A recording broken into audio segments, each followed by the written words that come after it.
हर सुबह मुरझाई धूप जब गांव की मिट्टी पर गिरती तो रामू खेतों की ओर निकल जाता।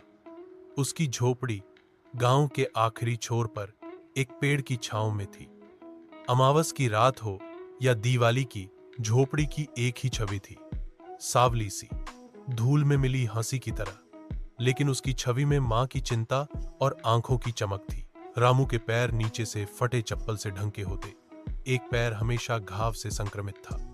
वह घाव उसके बचपन की एक चोट का निशान था, जब वह अपने गांव के कुएं के पास खेलते वक्त गिर गया था। लेकिन रामू के चेहरे पर दर्द नहीं, दृढ़ता ही झलकती थी। भूख भी झेल लेना, लेकिन बेईमानी नहीं। उसकी मां सीता देवी का स्वास्थ्य पिछले कुछ वर्षों से बिगड़ा हुआ था। उसका पेट हमेशा भारी रहता, रातों में चक्कर आते और उसे अक्सर अस्पताल ले जाना पड़ता था। हर माह की दवा, डॉक्टर की फीस, सब रामू की फीस में ही समाती थी। वह खेत में मजदूरी करता, कुछ धान की बालियां इकट्ठा करके बेच लाता। जिंदगी उसकी हिम्मत की मुस्कान पर टिकी हुई थी। गांव से आधा किलोमीटर दूर मंदिर के पास एक गौशाला थी। यह गौशाला लालाजी की बनी थी। वह गांवों में इज्जतदार नाम की मिसाल थे। अक्सर किसी त्योहार के मौके पर लोग बोलते, लालाजी ने गायों के नाम पर गांव वालों का कायल बना रखा है। उसकी गौशाला बड़ी थी, अलग अलग छावनी, केंद्रीय फव्वारा, शीतल पानी का अटूट सिस्टम और दमकती गटर व्यवस्था थी। गायों का हर कमरे में प्रवेश द्वार निकला हुआ था, जहां पे ग्रास, भूसा और ताकतू सोल्यानाय सोल लगाया था। लेकिन गौशाला में सबका ध्यान उस नवजात बछड़े पर केंद्रित था, जिसे बुलाया गया था चिंतन। नाम में ही सोच थी। बड़े लालाजी ने कहा, इसकी आंखों में गांव की आने वाली पीढ़ी का भाव दिखना चाहिए। वह सुबह साधारण नहीं थी। रामू की मां की तबीयत और खराब थी। उसे इलाज के लिए शहर के डॉक्टर को दिखाने जाना था। रामू को समय पर दवा लेनी थी। सुबह उगते सूरज की किरणों ने गांव की धूल और धूप को पकड़ा था। रामू को देर थी। रास्ता मंदिर के पास से गुजरता था। अचानक बछड़ा चिंतन रास्ते पर आ गया, जिसने संतुलन खो दिया। रामू ने देखा, शोर मचाया, कई लोग इकट्ठा हो गए। दिन 12 बज चुके थे। रामू ने हौंसकर बछड़े को दूर हटाने की कोशिश की। लकड़ी उठाकर हाँका, पर उठते उठते एक झटके ने यह बछड़े को बेकाबू कर दिया। पत्थर की सीधी चोट में बछड़ा गिरते ही जा गिरी। उसकी चीखें, जो कभी नहीं सुनी गईं, उस सुबह हर गांव में गूंजी। लोग दौड़े और उसने देखा, शायद उसे समझ आती कि बछड़ा बेहोश है। लेकिन रामू थोड़ा डर गया। उसकी मंशा थी, बस हट जाओ, लेकिन हुआ अपनी गलत समझ। उसने साइन विज्ञापन की तरह चिल्लाया, लालाजी का बछड़ा मिट गया है। बस कुछ ही पलों में गांव में अफरातफरी मच गई। लालाजी भी वहां पहुंच गए। अपनी आंखों के आगे पूरे जीवन भर की चमक मिटते देख रहे थे। एक जैसी चुन्नरी लिए उनकी आंखों में आंसू बस झलक रहे थे। लोग चिल्लाने लगे, किसने मारा इसने? एक बच्चा भयवश बोला, मैंने देखा, लकड़ी से मारकर गिर गया था। लालाजी ने चिल्लाया, बच्चे ने जानबूझकर यह किया, उसे फौरन हिरासत में ले लो। रोकने की भी कोई हिम्मत नहीं रखता था कोई। रामू अंधेरे में गिरते कदमों सा बिखरा हुआ दिखा। उसकी कल्पना में बछड़े की वह छोटी सी जिंदगी हर बार फूंसती रही। उसने खुद को प्रस्तुत किया, मैं गलत हूं साहब, माफ कीजिए, गलती से हुआ, मैं जल्दी था। मां की दवा।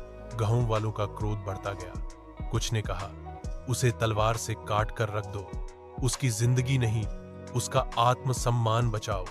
कुछ और बोले, मुआवजा दो, लाखों रुपये। लेकिन तभी गांव के विद्यालय में अध्यापक विनोद जी और गांव के बुजुर्ग पंडित हरिश्चंद्र जी द्वारा मुखर दखल आया। हरिश्चंद्र बोले, सज्जा से बड़ा है प्यार और पश्चाताप। अगर रामू सच में पश्चात्मा महसूस करता है तो हमें उसे मौका देना चाहिए, सेवा करके अपने अपराध का दंड दे। लालाजी चुप रह गए। उनकी आंखों में अब क्रोध नहीं, उलझन थी। गांव की आंखें उनकी ओर थीं। लालाजी बोले, ठीक है, मैं उसे जांच करके ही जानेगा। अगर उसने अपनी जान गंवाई सीमित सेवा में, मैं उसे छोड़ूंगा, पर अगर नहीं, उसे गौशाला की सेवा करनी होगी। रोजाना चारा देना, सफाई करना, पानी भरना। 1 साल। अगले दिन सुबह रामू गौशाला पहुंच गया। लालाजी वहां थे, और कुछ गायें। उन्होंने उसकी आंखों में देखा, सच जिंदा है। लाला जी बोले, काम शुरू करो। दिन 3 बजे तक तुम सब काम निपटाओगे। शाम तक 4 बजे तक कुछ घंटों सेवा जरूरी है।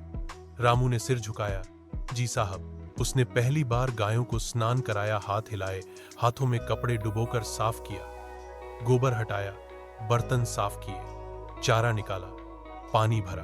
गायें आरजू करती रहीं और रामू उस सेवा में खोता गया। भूल गया अपनी गरीबी, भूल गया गांव की तानेबाजियां, बस काम में लीन था। एक नर्म मुस्कान में सेवा में मगनता थी। कई गांव वाले चढ़ते आए, यह सेवा उल्टा त्याग है, मजाक बना लिया इसे। पर कई औरतें थी। हमारी बालकनी की साफ मौसम हो गई। एक बूढ़ी मां बोली, रामू की सेवा में जान है, आंखों में गंभीरता है, सुधार हो रहा है। रामू के भीतर कुछ बदल रहा था, एक शांति, एक प्यार और एक आत्मा की शुद्धि उमग रही थी। गायों की आंखों में जिस दिन उसने पनिया घेरा बांधा, तभी पहली बार उसे कुछ पार हो गया। मैं क्षमा चाहता हूं, हृदय से वो बोला। बारिश के दिन थे।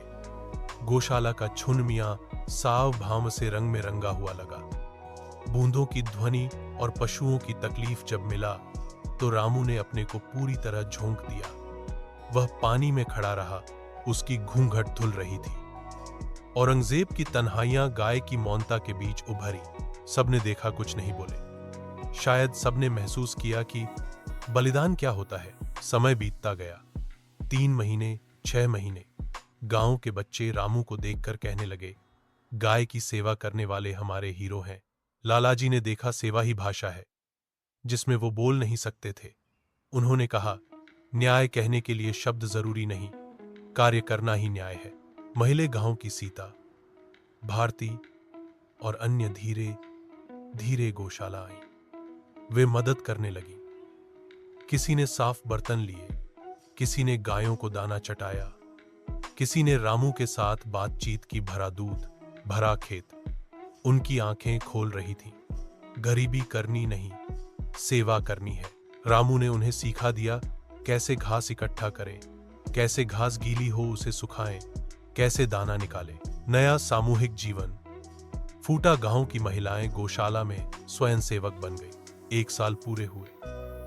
लालाजी ने तय किया, आज रामू को आदर्श सेवक के रूप में मान्यता दूंगा। गांव भी इकट्ठा हो गया। उसकी मुस्कान देखो। संताप खत्म हुआ। लालाजी ने कहा, रामू, आज तुम अपनी सेवा की प्रस्तुति के बाद मुक्त हो, लेकिन तुम्हारी मेहनत का मैं हिस्सा और गांव वालों का आत्मसम्मान हमेशा का होगा। रामू की आंखें नम थीं। साहब, आपने मुझे 5 पलक खोलकर सिखाया कि सेवा का अर्थ क्या होता है। गांव के बुजुर्गों ने ताली बजाई। पंडित हरिश्चंद्र ने स्मृति पत्र और एक प्रति गोरक्षक दंड दिया। रामू ने पहली बार वेतन लिया, वो भी अपने हाथों से। लालाजी बोले, अब से ये सेवा तुम्हारे नौकर नहीं, तुम्हारी जिम्मेदारी है, तगाड़ा वेतन मिलेगा। रामू की मां ने आकर आंसू छुड़ा के कहा, तेरी सेवा ने हमारे माथे की झुंझलाहटें मिटा दी है। अब तेरी योग्यता के आगे मुझे कोई शर्म नहीं। गांव वालों की आंखों में सम्मान दिखने लगा। जो पहले अपमान समझा करते थे, वे अब गौविता का अर्थ जान रहे थे। सेवा ही सम्मान है। समय बीत गया और गांव का माहौल बदल गया। लालाजी ने सोचा, कैसे जानूं कि ये अनुभव स्थायी है। मेरे गौशाला के सामने नया स्कूल अनुमति मांग रहा है, खासकर गरीब बच्चे के लिए। रामू ने सभी का समर्थन किया। गाय की सेवा के साथ बच्चों को शिक्षा देना ही सच्ची सेवा है। लालाजी खुश हुए और ग्रामीण स्कूल को जगह दी। बच्चों को समझाया, प्रशिक्षित सेवा पैदा होती है। गांव में शिक्षा की श्रृंखला शुरू हुई। छोटी पाठशाला पहली बार अस्तित्व में आई। स्कूल के सामने भगवान बुद्ध का पाठशाला प्रतीक बना। रामू अब नेताओं में चोटी पर नहीं है, फिर भी गांव का युवा आदर्श है, मोहल्लों में नहीं। गांव की जिंदगी को विकसित करने की शुरुआत से ही परिवर्तन शुरू हुआ। इसीलिए गांवों में आत्म बलिदान, सेवा, त्याग की मिसालें फूट पड़ी। एक दिन रामू को याद आया उसका भी बचपन। रामू ने सोचा, मां, बाबूजी ने मेरे भविष्य के लिए घर बेचा। यह त्याग बहुत बड़ी बात है। वह आंसुओं से भीग गया, लेकिन क्षमा भी चाहिए। आज उससे अधिक महत्वपूर्ण काम यह होना चाहिए। वह उन बच्चों के लिए स्कूल बनाए जिनका भविष्य उज्जवल हो जाए। रामू ने आधिकारिक रूप से घोषणा की, इस स्कूल के 50% सीटें गरीबों को निःशुल्क होंगी। मेरा वेतन इसी शिक्षा हेतु योगदान रहेगा।